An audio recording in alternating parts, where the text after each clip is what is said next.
Shalom dan selamat pagi bagi anak-anak Miss semuanya. Semoga dalam keadaan sehat selalu ya nak. Nah, ada kunci kesuksesan. Maka kamu harus menghormati ilmu dan menghormati guru adalah salah satu kunci keberkahan. Ya. Oke, materi kita hari ini membahas tentang pengembangan jenis-jenis ekonomi kreatif di Indonesia. Menteri Pariwisata dan Ekonomi Kreatif Wisnu Utama menyatakan subsektor yang berada di bawah kategori ekonomi kreatif ternyata memiliki kontribusi devisa yang tinggi bagi produk domestik bruto. Dari 16 subsektor yang ada, 3 diantaranya menjadi penyumbang terbesar pada produk domestik bruto di Indonesia. Menteri Pariwisata dan Ekonomi Kreatif Republik Indonesia atau sering disingkat dengan Kemenparekraf, yakni ada produk fashion, kuliner, dan kria. Dari data BPS atau Badan Pusat Statistik yang dikeluarkan, itu untuk kuliner memiliki nilai kontribusi pada produk domestik brutonya sebesar 41%, ya. Dan fashion berkontribusi sebesar 17% dan kria sebesar 14,9%. Nah,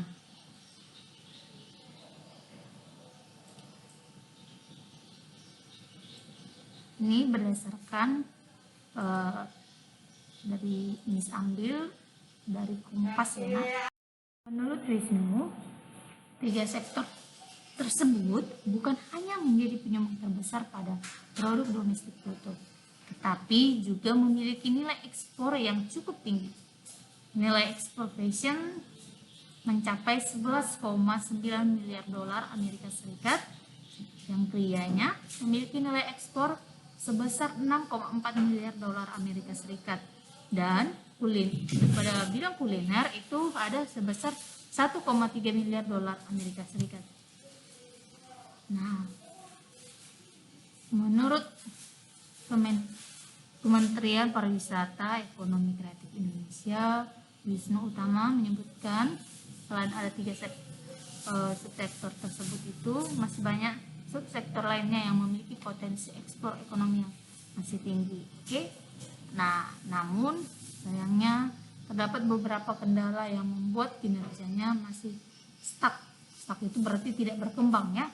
Belum lagi semenjak adanya pandemi COVID-19 ini membuat bidang industri kreatif tidak bisa bergerak sama sekali. Maka saat ini diungkapkan oleh Wisnu Utama, ada 3 subsektor yang menjadi prioritas yang harus dikembangkan oleh pemerintah usai pandemi, yaitu industri perfilman, industri musik, dan aplikasi game.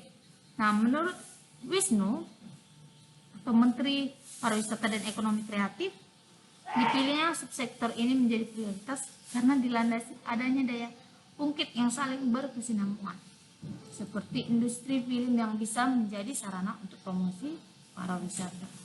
Oke, demikian sekilas mengenai ekonomi kreatif yang ada di Indonesia ya.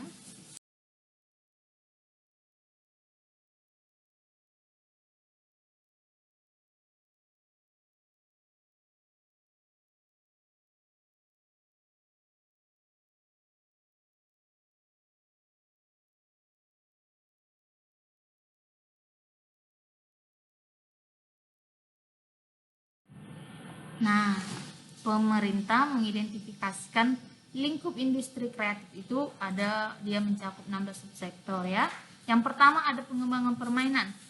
Industri dan ekosistem permainan atau game lokal memiliki potensi besar untuk berkontribusi dalam ekonomi kreatif tanah air. Kontribusi game untuk ekonomi kreatif Indonesia pada tahun 2017 ada sekitar 1,93% pada produk domestik bruto, dengan tenaga kerjanya itu di subsektor ini ada 44.733 ya. Di tahun yang sama ada 51 pengembangan game lokal yang baru, dari tahun ke tahun bertambah jumlahnya. Oke, itu sekilas mengenai pengembangan permainan yang ada di Indonesia ini. Nah, aplikasi, apa itu aplikasi? Aplikasi merupakan software atau perangkat lunak pada komputer yang dibuat untuk melakukan tugas-tugas tertentu seperti pengolahan data, pengembangan database, dan masih banyak lagi. Untuk lebih jelasnya, kamu akan mempelajarinya di TIK ya. Adapun pengembangan permainan yaitu kegiatan kreatif yang berkaitan dengan kreasi, produksi, dan distribusi permainan komputer dan video yang bersifat hiburan, ketangkasan, dan bisa juga dalam pembelajarannya gitu.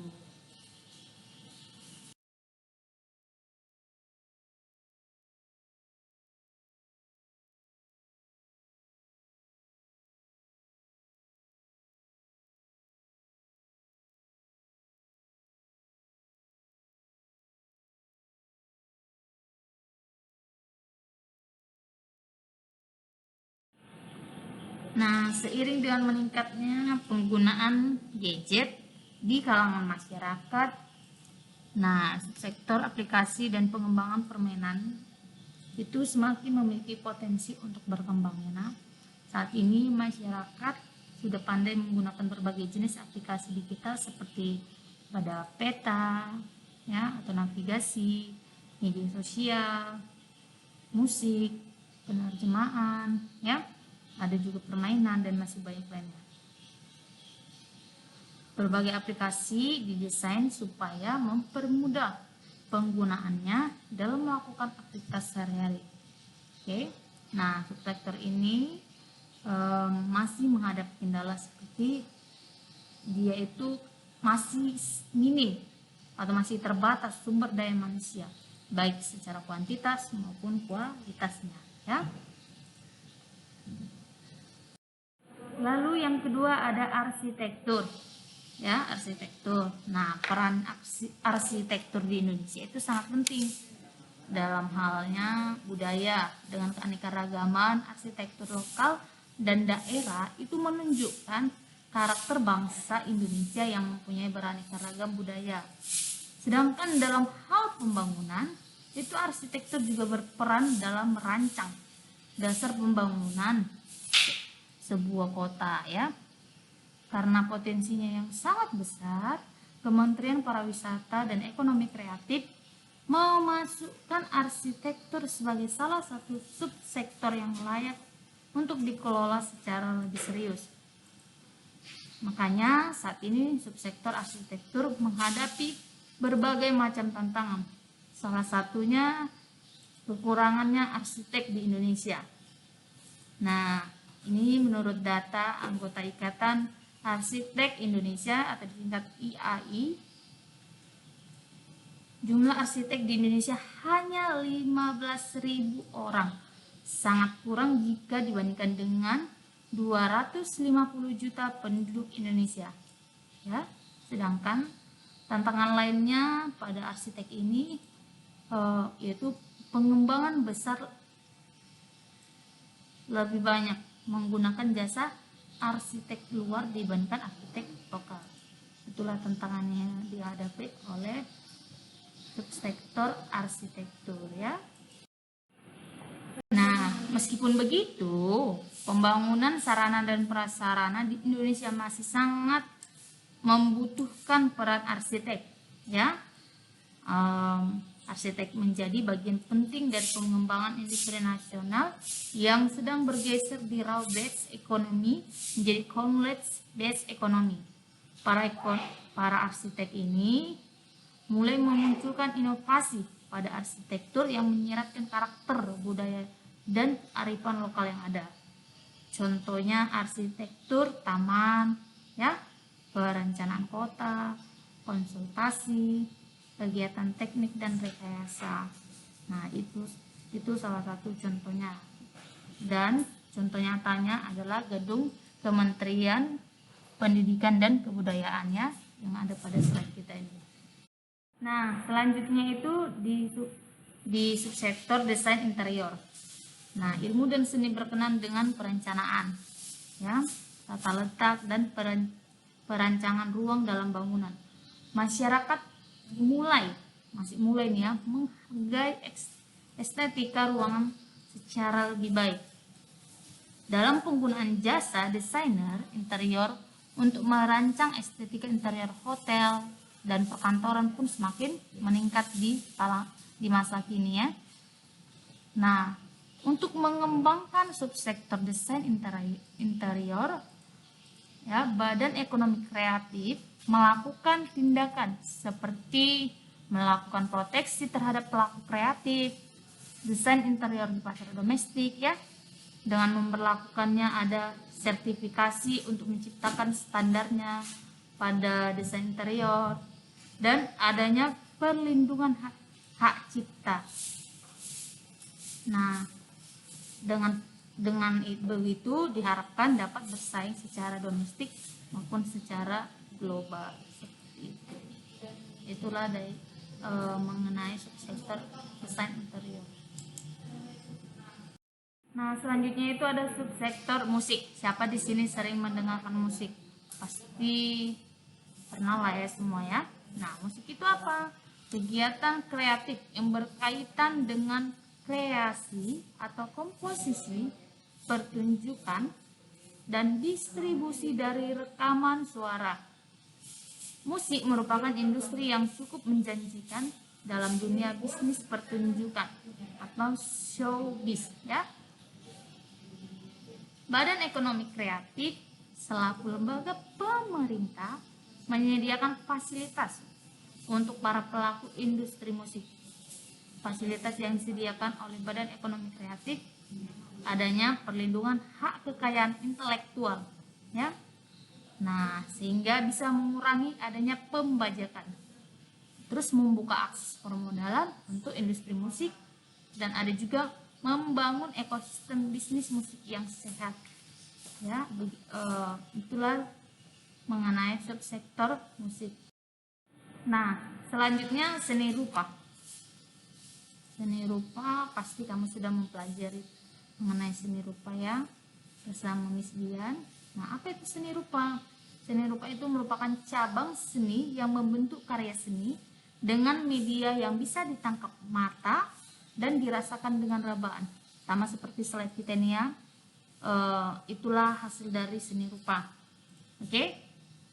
Nah, seni rupa diciptakan dengan mengolah konsep titik, garis, bidang, bentuk, volume, warna, tekstur, dan ada juga pencahayaan dengan acuan estetika. Nah, seni rupa saat ini sedang memusatkan perhatiannya ke Asia Tenggara. Salah satunya juga termasuk di dalamnya yaitu Indonesia ya. Indonesia dipandang memiliki potensi yang besar baik itu secara kualitas, kuantitas, pelaku kreatif, produktivitas maupun potensi pasarnya. Badan Ekonomi Kreatif memberikan dukungan dengan cara menyediakan berbagai fasilitas. Fasilitasnya apa? Seperti pembangunan ruangan seni dan budaya, fasilitas forum, dan juga ada dia event atau ajang seni rupa bertaraf internasional. Itu supaya mewujudkan Indonesia sebagai pusat seni rupa Asia Tenggara. Itulah mengenai subsektor seni rupa. Demikian pembelajaran hari ini. Untuk peserta didik Miss kelas 9, mulai dari pertemuan pertama hingga sekarang dipelajari semua materinya. Karena pertemuan selanjutnya kita akan penilaian harian ya nak. Ya, harap sudah baca-baca bukunya ya, dan catatan dicatat apa yang Miss jelaskan di slide, mana tahu tidak ada di buku kamu ya. Terima kasih. Dan tugas hari ini yaitu ini kan tidak semua nih, ada 16 subsektor.